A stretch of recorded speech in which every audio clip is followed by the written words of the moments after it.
Hindi po, tinatanong ko lang. Damit na susuotin, kanin, adobong manok, at ampalaya. Good morning, Karils! 3 o'clock in the morning, gising tayo ng maaga to prepare some food para may makain kami pagdating namin sa Matro. Kasi 7 hours ang biyahe namin. So, parang at this moment wala pang ganang kumain. So, mag-prepare na tayo ng kakainin para pagdating natin ng 12 o'clock doon sa Matro, may makakain tayo later. So, see you guys!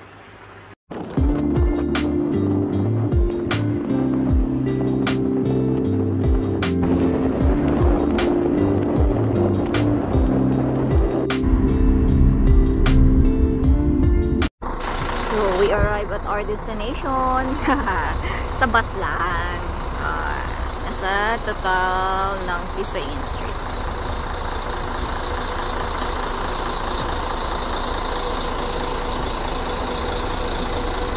At dito kami sasakay. Yan. Go bus. Ayun yung ticketing area. Yung time nila is exact talaga 5 minutes. Ikakarga na yung mga luggage at magpapaakyat na sila. And then go na talaga. Talagang saktong oras lang. Engine is the heart. Oh yeah. The steering wheel is the heart. Take it. Stop. But for real, what do you buy? Doritos? Why are they not off the line? Oh ha? Para nasa bahay lang. Oh, nakataas pa ang paa.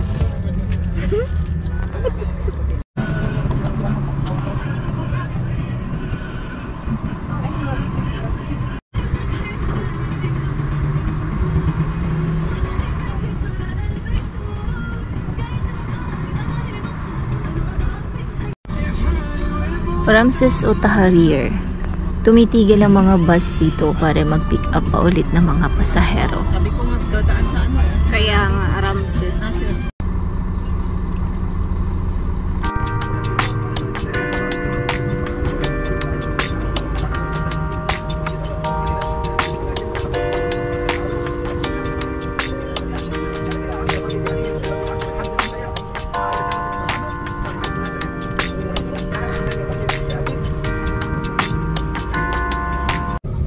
Wala kang ibang pwedeng gawin sa biyahe kundi ang matulog, gumising at kumain. So, take a nap.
Arrive at Marsa Matro.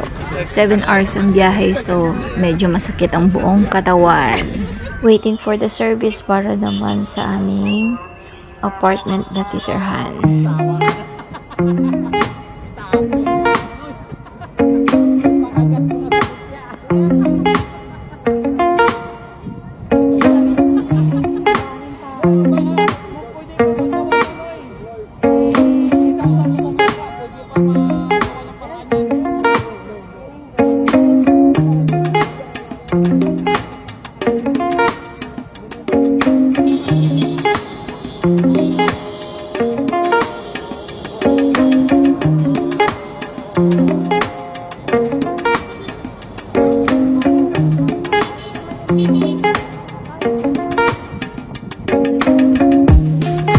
Ganito ang itsura kapag araw.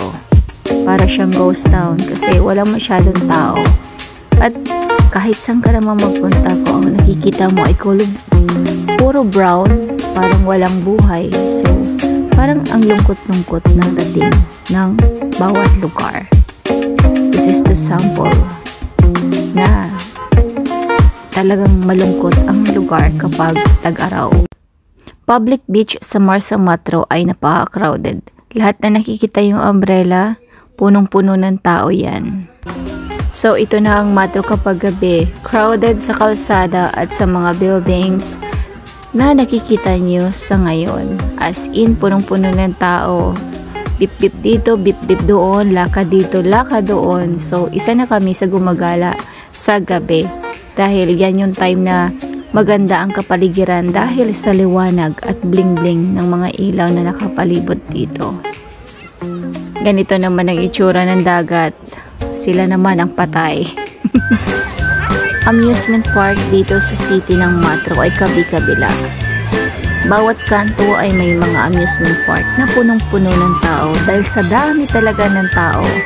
At isa na rin kami sa nakikigulo sa mga tao nang gugulo sa tuwing gabing galaan. So, ine-enjoy na namin ang gabi at bawat gabi na mananatili dito. Ang ganda ng view, diba? Kapag nasa taas ka. Typical Ferris wheel na katulad ng sa Pinas na hindi naman siya mabilis pero nakakatakot pag pababa at nakakalula. So, enjoy lang.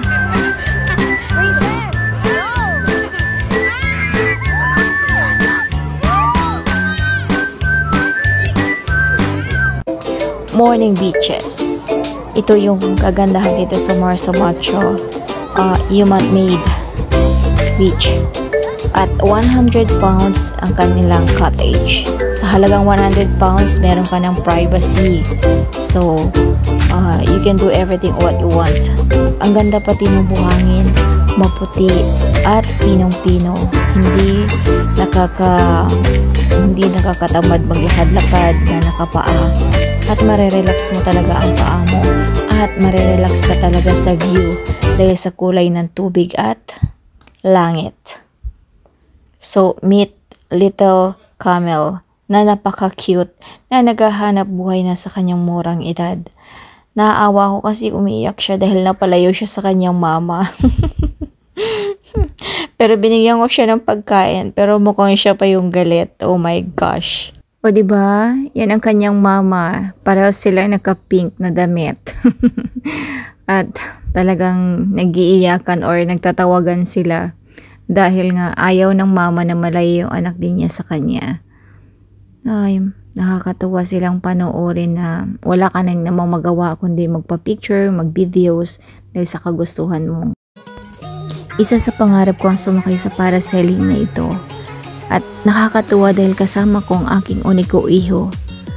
At talagang mag-e-enjoy ka na umakyat sa taas para makita ang ibaba nito. At napakaganda naman talaga kung ano yung human-made na ginawa nila. Dahil yung beach na yan ay malawak hindi lang dyan sa aming area.